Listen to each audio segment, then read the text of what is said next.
आज का टॉपिक है लेटर मुगल्स। लेटर मुगल्स कब आए? 1707 जब औरंगज़ेब की डेथ हो गई। और ये कब तक का टाइम पीरियड था? लास्ट 1857 तक का, क्योंकि उसके बाद क्या आ गया था, क्राउन रूल आ गया था। तो इनका डिक्लाइन होना, इंटीग्रेशन होना। अब इनके बाद औरंगज़ेब एक स्ट्रॉन्ग रूलर था, उसके बाद सारे वीक रूलर्स आए। पहला है बहादुर शाह 1, 1707 से लेके 1712 तक। ये क्या थे, इन्होंने ट्राई किया, रिकॉन्साइल किया राजपूत के साथ, मराठास के साथ, बट ये फेल हो गए। फिर आए जहांगीर शाह 1712 से लेके 1713 तक, एक साल के लिए। ये पपेट रूलर थे जुल्फ़िकर खान के, पर इनका कोर्ट्स जो थे वो ही इनके खिलाफ थे, उन्होंने ही इनका डाउनफॉल कर दिया। फिर आए फारूक सियार 1713 से लेके 1719 तक। अब फारूक सियार को किसने राइज किया? सैयद ब्रदर्स ने। और इन्होंने कौन सा कॉन्सेप्ट लाया? किंग मेकर्स, कि आप किंग बना दो, उसको पपेट बना दो, खुद सारा काम करते जाओ। और इन्होंने इशू किए थे फरमान्स ब्रिटिशर्स को इन 1717 में। मोहम्मद शाह रंगीला 1719 से लेके 1748 तक, ये कल्चर रिवाइवल थे, वीक एम्पायर था इनका। नादिर शाह का इन्वेजन भी इन्हीं के टाइम पे हुआ। फिर लास्ट आए थे अहमद शाह बहादुर, एक वीक रूलर थे, और ये कहाँ पे डिफीट हुए थे? पानीपत की लड़ाई में, थर्ड बैटल ऑफ पानीपत 1748 से लेके 1754 तक। फिर आलमगीर सेकेंड 1754 से लेके 1759 के बीच में, जिन्होंने फर्दर डिक्लाइन हुआ।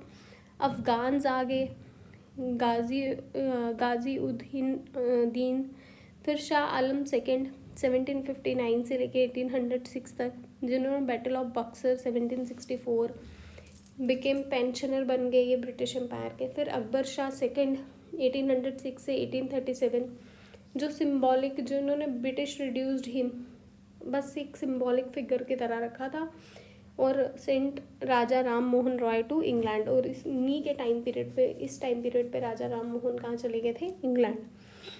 फिर बहादुर शाह सेकेंड ज़फ़र, जिनको ज़फ़र भी कहा जाता है, वो कब आए? 1837 से लेके 1857 के बीच में, जो लास्ट और सिम्बॉलिक हेड थे 1857 के रिवॉल्ट के, और उस एक्साइल्ड टू रंगून, उन्होंने सब कुछ छोड़ दिया था। ये पॉलिटिकल वीकनेस क्या थी? एक तो ये लड़ रहे थे आपस में कि मुझे गद्दी पे बैठना है।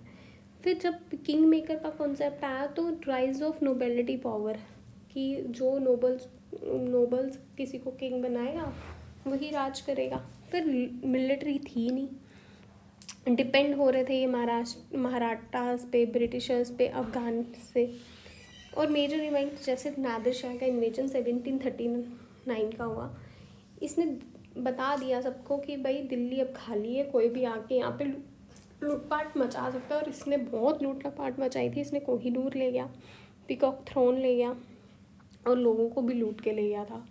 फिर दूसरी बात कि मुग़ल एम्पायर डिसइंटीग्रेट हो रहा था, टूटता जा रहा था। जैसे इंडिपेंडेंट स्टेट्स बनी, हैदराबाद, अवध, बंगाल, पंजाब, मराठा इमर्ज हुए। फिर Mughal emperor nominal figure head की इनहेरिडेंस शुरू हो रही थी, नॉमिनल फिगर हेड बन रहे थे। बैटल ऑफ बक्सर हुई, जिसमें शाह आलम सेकेंड हार गए, किनसे? ब्रिटिशर्स से।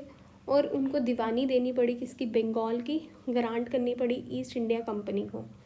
ब्रिटिशर कंसोलिडेट किया उन्होंने इस पावर को। फिर उन्होंने आहिस्ता आहिस्ता प्रिंसली स्टेट्स पे जाने लगे। फिर हुई ट्रीटी ऑफ इलाहाबाद 1765 में, जो मार्क था रियल एंड, अब तो ख़त्म हो ही चुका है मुग़ल पावर।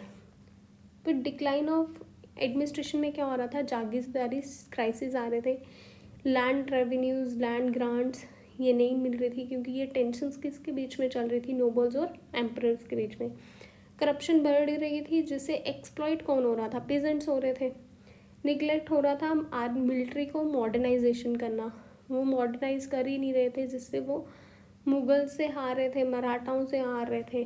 कल्चरल एस्पेक्ट से देखा जाए तो पॉलिटिकली तो डिक्लाइन हो ही रहे थे, कल्चरल रिचनेस भी ख़त्म हो रही थी। उर्दू पोइट्री, मीर तारिक, मीर गालिब, ये भी नहीं था।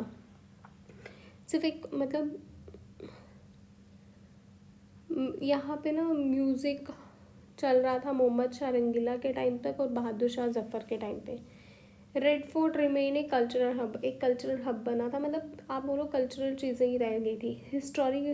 हिस्टोग्राफिक पर्सपेक्टिव से देखा जाए तो वीक सक्सेसर रिलीजियस पॉलिसीज़ जो थी उनकी वजह से हुआ। मार्क्सिस्ट हिस्टोरियन में देखा जाए तो एम्फेसाइज्ड करता है डिके को, क्लास कन्फ्लिक्ट को, और फिर यही सिग्निफिकेंस कारण जब आप किसी को दबाते जाओ तो सिग्निफिकेंस ऑफ 1857 का रिवॉल्ट, जिसमें बहादुर शाह जफ़र ने डिक्लेयर किया symbolic emperor of Hindus by rebels के साथ मिलके अपने आप को एक डिक्लेयर किया था उस टाइम पीरियड पे।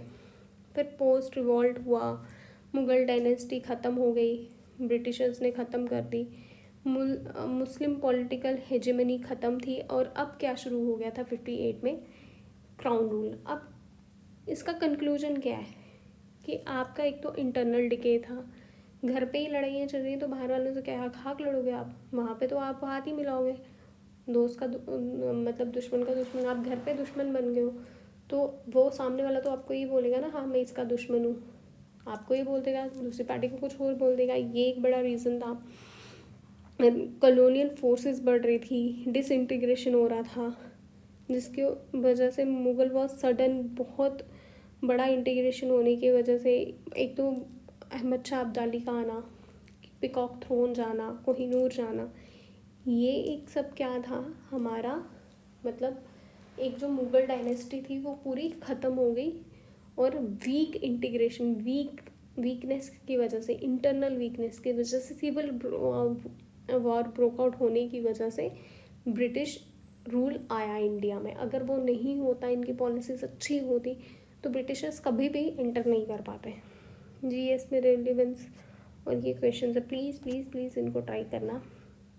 हाँ, एक क्वेश्चन है जो मैंने लिखा है जस्ट एन एग्जांपल के लिए कि आपको समझ आ जाए। Discuss the major features of the later Mughal period. क्या है, एनालाइज करो, कॉज क्या है, पहले देखो क्या है 1705 से लेके, फिर एम्परर्स क्या थे, रिलीजियस टॉलरेंस मराठास का क्या था, फिर पॉलिटिकल डिक्लाइन का बताया, ठीक है, ये आ गया। फिर इनका कॉज वगैरह ये दोबारा से आ गया, सॉरी, ठीक है, ये सेम रिपीट हो गया। इस क्वेश्चन को ट्राई करना, फिर हम करेंगे कॉन्टिन्यूटी ऑफ नेक्स्ट वीडियो में, continuity of Mughal tradition in post Aurangzeb in India 1707 और 87 के बाद क्या हुआ। बट ये क्वेश्चन एक बार ही दोबारा पढ़ना।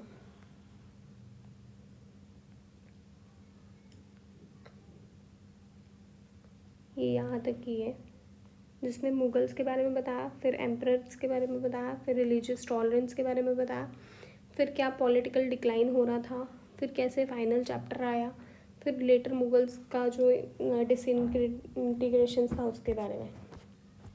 ये 250 वर्ड्स का, एक बार ही मुझे पढ़ के बताना आप सबको कैसा लगा। Thank you very much, bye bye, take care. और ये क्वेश्चन नहीं, ये नहीं है क्वेश्चन यही है, इनको, इस क्वेश्चन को अपने वर्ड्स में भी लिखने की कोशिश करना। That's it, thank you very much, bye bye, take care.